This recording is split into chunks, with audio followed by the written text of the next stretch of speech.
Okay, so the second day in New Zealand, I hitchhiked down to Auckland, which is about 3.5 hours, to search out the part for my engine.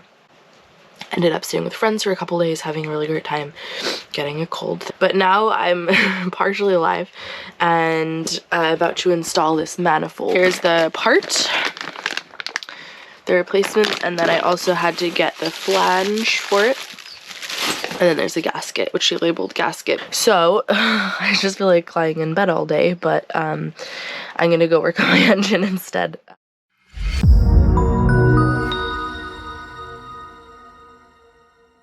I am down in the troll hole.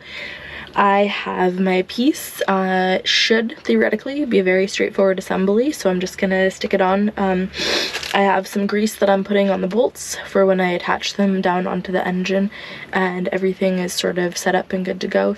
I must say it is far more pleasant down here in the New Zealand climate than in Fiji. I'm not sweating as much, and yeah, it just doesn't feel like I'm trapped in a sweaty sauna. Anyway, I must say it is far more pleasant down here in the New Zealand climate than in Fiji. I'm not sweating as much, and yeah, it just doesn't feel like I'm trapped in a sweaty sauna. Anyway, just installing this guy on. I have the nuts all greased up, and yeah, I'm just gonna put this on. This is the hose that leads up, and then it just connects to the exhaust here. Alright, hi, shiny new manifold is all connected up. Now I just need to attach this end on the other side to the vented loop, and then it'll be good for a test start.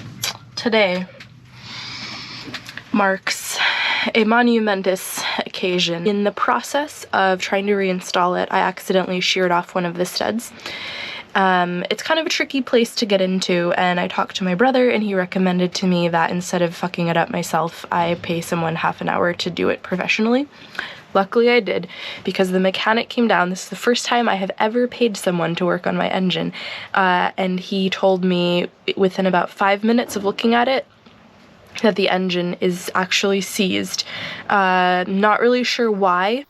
Hello, this is Editing Holly coming at you with the reason why, and it's because when the manifold failed back in Fiji, some salt water actually was put back into the engine, and then it sat for a month because I wasn't able to repair it, so I wasn't able to start it, and I didn't know that this was an issue. So basically the salt water sat in the engine and just destroyed everything. So basically the engine is not worth salvaging.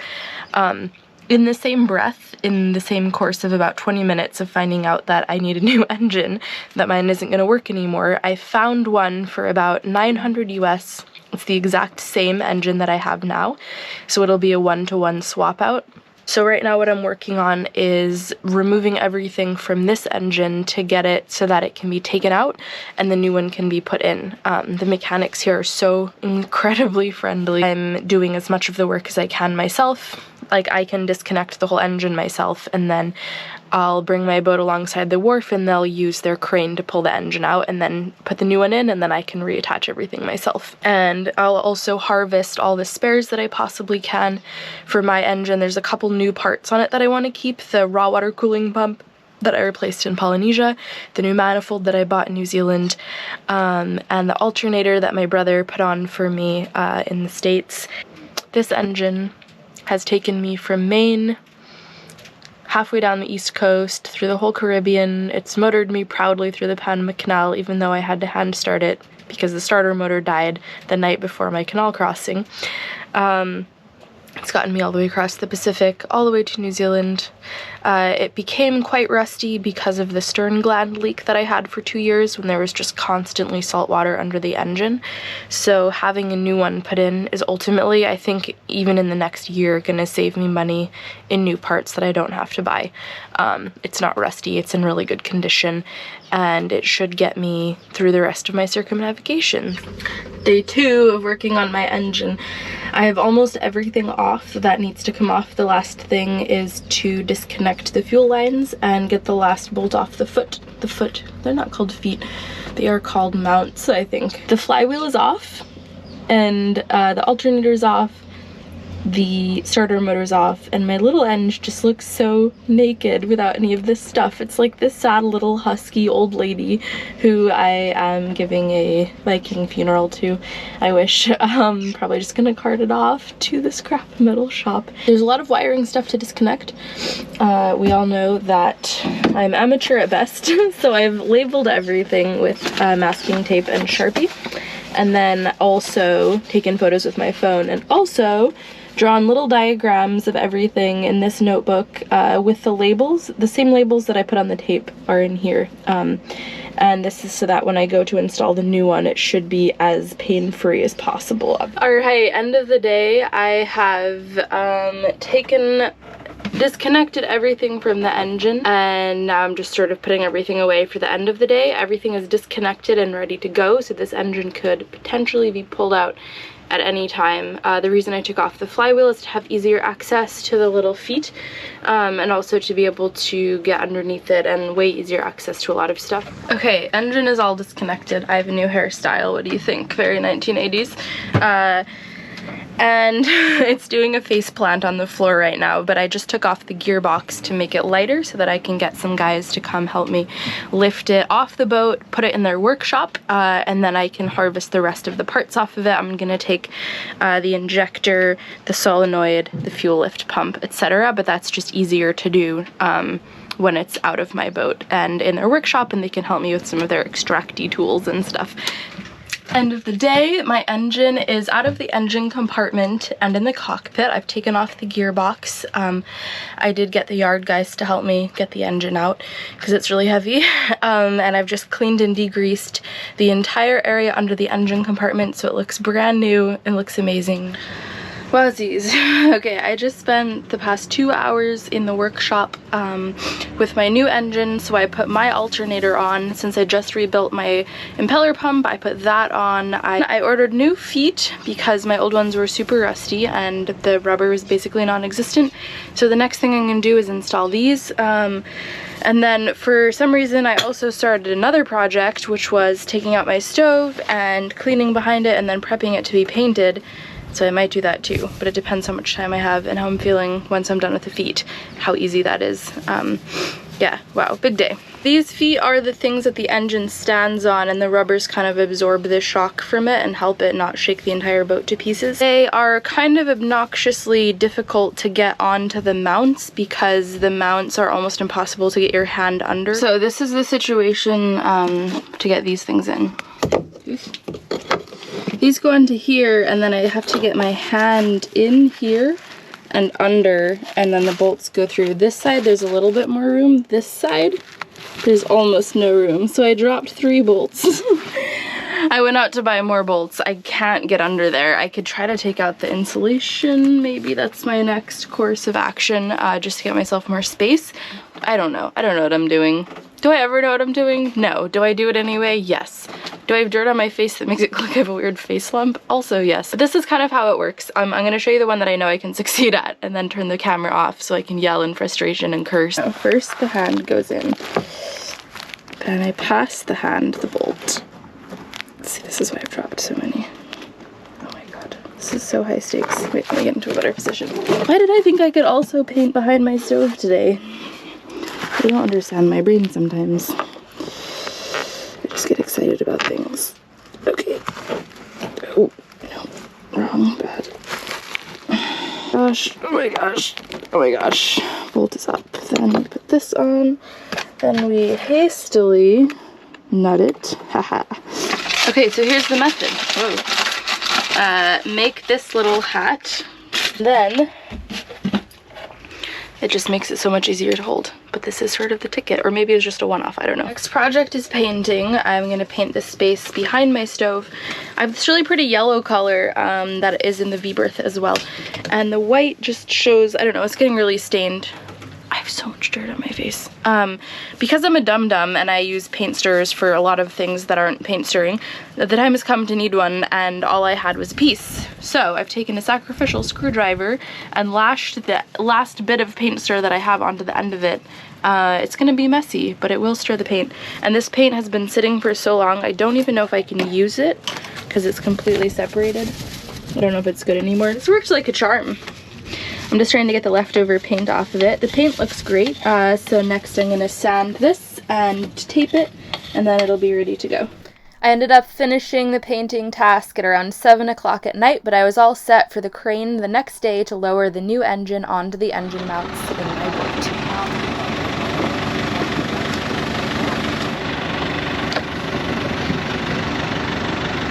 Is that going to miss that wire?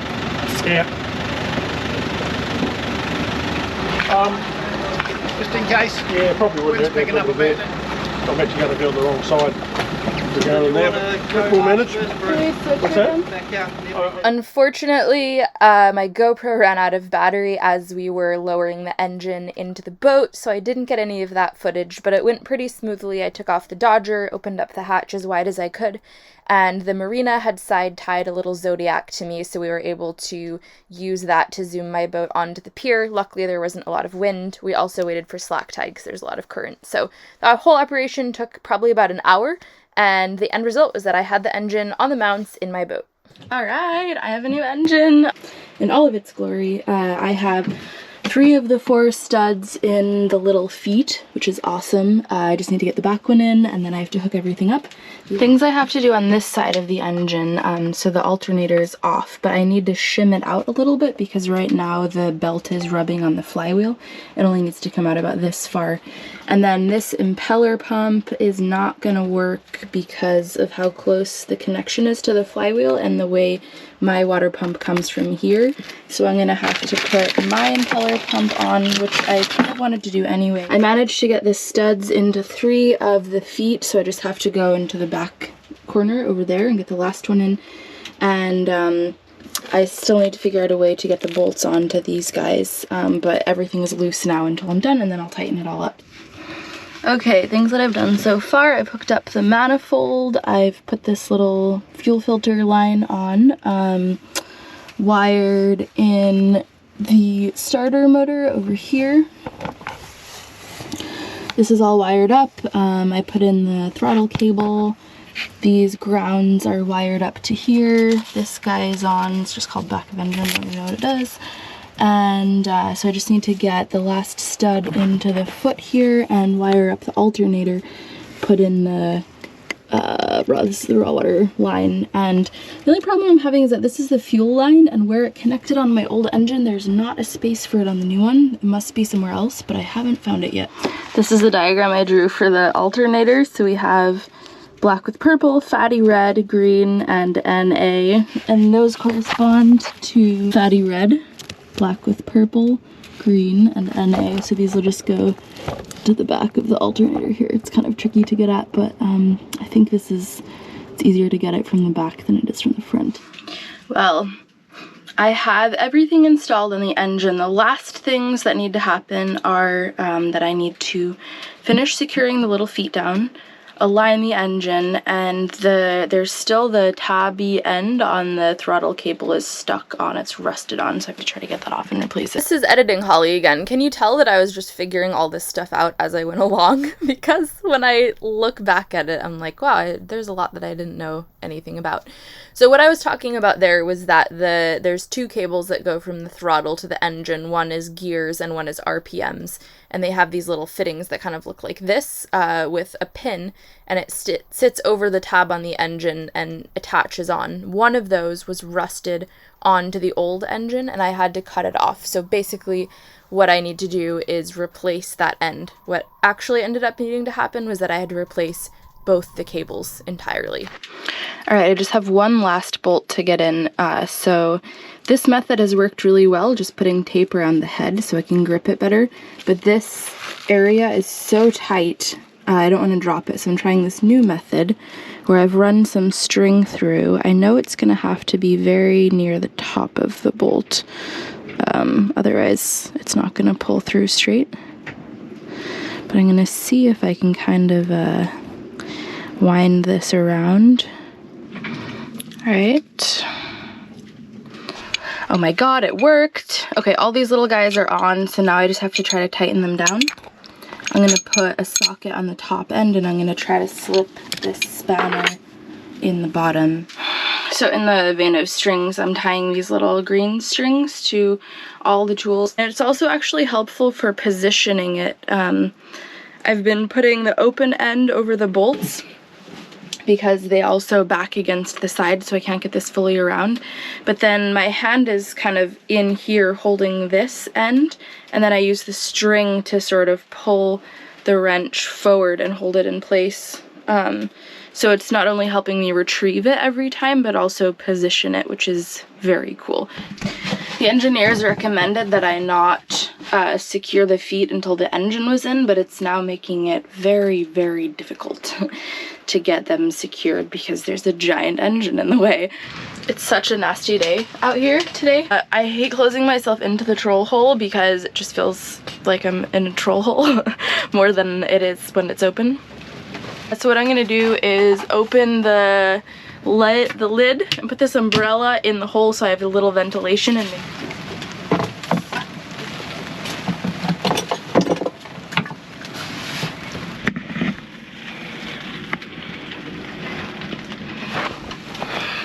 not too bad.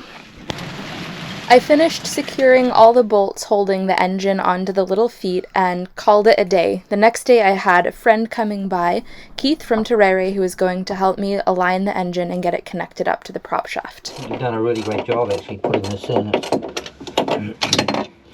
So it's not... I guess doing a 1-for-1 engine swap is a lot easier than putting something totally new in here. Yeah, so you say, yeah, I mean it is something totally different, but even so, just doing this job, it's a pretty technical sort of stuff, really. So what we're doing right here is that Keith is behind the engine connecting up the little flange that attaches the engine to the prop, and I'm in the front scooting the engine around to get it lined up. That's looking very, very nice. Right, come on. Right, where are you? There you go. Okay, the engine is starting. The last thing is that the cables for the gear shifter and the throttle are just completely toast. So I've bought new ones and I'm just gonna install them. So the first thing I'm doing is they're disconnected from the new engine because I never connected them. I'm going to take them off the throttle one at a time, connect them up, and run them into the back of the engine to get everything set up. So I'm in this area, the worm tube, which is different than the troll hole. Worm tube, slightly darker, slightly less claustrophobic. We're going to go to Right here is where that there. scratch was. Yeah, we don't want to... And then how deep? So what we're working on now is that the new Morse cables are slightly longer and slightly less bendy than the old ones, so we're just cutting a little hole in this bulkhead to modify it to allow them to pass through in a nice straight run to the new engine. Yeah, I'll draw the lines. Yeah, the nice little curves there. Cut that hoo-ha out. Yeah, and we'll just present it to make sure that it's gonna fit. Ooh, Give me the dock carts could be so versatile. That's I'm gonna hold that for you. Dock cart / Nah, sawhorse. Okay. So we want to leave the insulation on. I want to make sure that this doesn't get damaged. Yeah, if you've got something you can put it underneath there to keep that down, just to keep the... Yeah, I can probably Yeah, just keep it okay. on it. I'll just go slow. Yeah. Yeah, there we go. Amputation time. I got 10 fingers, so I can spare. Oh, you cut right in there, didn't you? I was thinking if you pull the flap this way, Oh, your way. yeah, and then it's open, then you can push that stuff through there.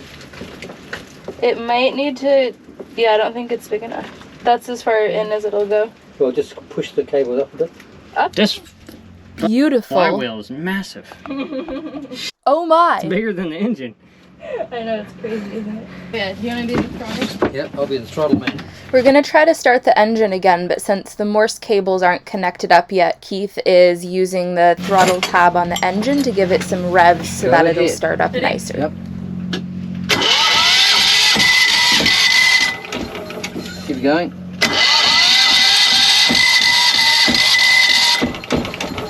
Nearly there. She's trying. Yeah, go ahead. Yeah.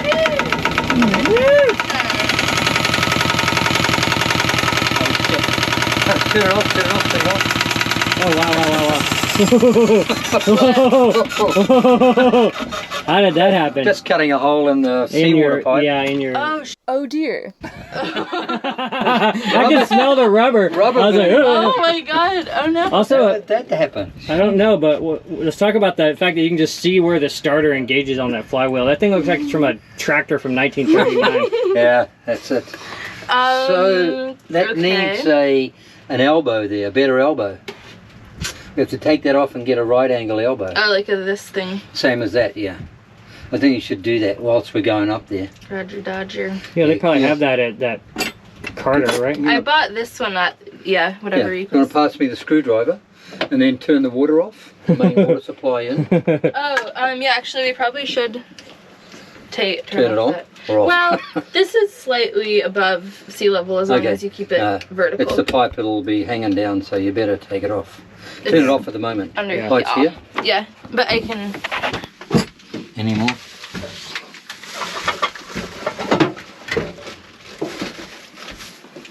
Is that a gate valve or a it's just a ball valve. throttle ready? Roger, go ahead.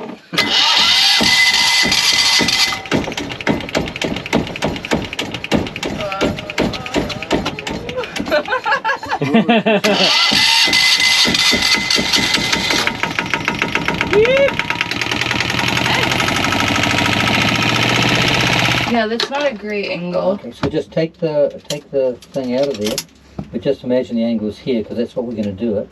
So it needs to be more like, it needs to be about a width of this over. Ladies and gentlemen, I have a functional engine.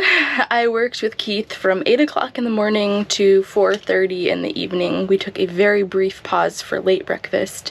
I replaced the Morse cables. We had to tune the engine then because new Morse cables and new engine.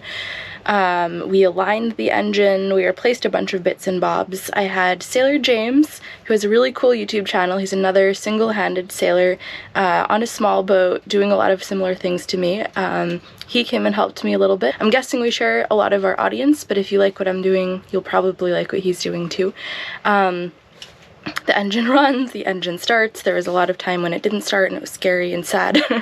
But yeah, thanks to everyone who helped me. I really could not have done it without this giant community of amazing people at my side. I'm getting my boat ready to motor about 5 miles north. This is a sea trial / get the boat out of the marina situation. And I will put up my mainsail just in case, but mostly I just want to exercise the engine, have it running a bit, put some load on it, get it all lubed up and ready to go.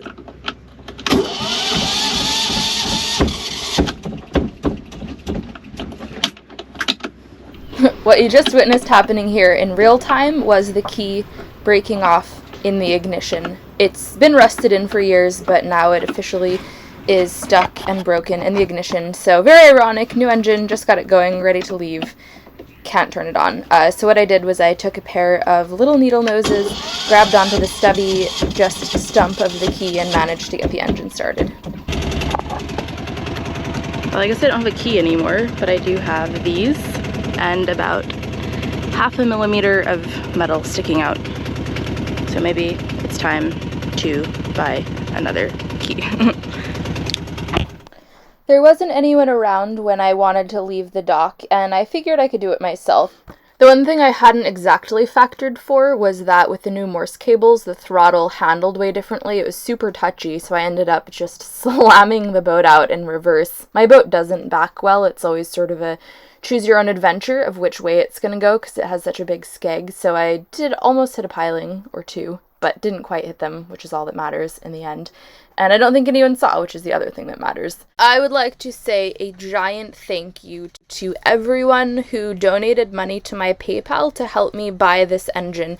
It was relatively cheap as far as engines go, but a very expensive expense as far as my budget goes, in addition to needing to pay for being on the dock for a month, which was also a very expensive expense. So I appreciate all of you guys, and I know that you donated a long time ago, back in November, December, when my engine was broken and needed fixing, and I promised you the video, and here it is. So thank you, everyone. Everyone. A piece of you now lives within this little beast. Oh, and also the engine's name, the red bastard. Thank you guys for watching this week's video. I put out new videos on YouTube every 2 weeks on Mondays, and on the weeks that I don't put out a full-length video, my patrons get a little snack. These can be anything and everything. I love taking requests from patrons about what they want to see in the snacks. Any questions that you guys have about my boat or how I do things, I just love making those custom videos. So thank you so much to all of my patrons who are supporting me and making this happen. If you'd like to become a patron, my Patreon is patreon.com/windhippie. And for one-time donations, I have a PayPal, paypal.me/windhippie. Thank you guys for all of your lovely comments. I love reading them. It's the most exciting thing when the videos trickle in. When the comments trickle in and I get to read them. I'm majorly struggling with this exit today and I don't know why. Also, thank you, Tish. She reminds me when I need to edit a new video and upload them to Dropbox, where she then takes over and puts them onto YouTube for me. She's like my time management guru / the best sister-in-law one could ever ask for. She went to Denmark last week and I was jealous. Okay, I'm gonna go now because this is probably the third time I've done this and it doesn't even sound good. So no more Holly in front of the camera, editing Holly brain, all done editing and being a brain. Okay, I'll see you guys next week. Patrons, YouTubers, I'll see you in another 2 weeks. Bye!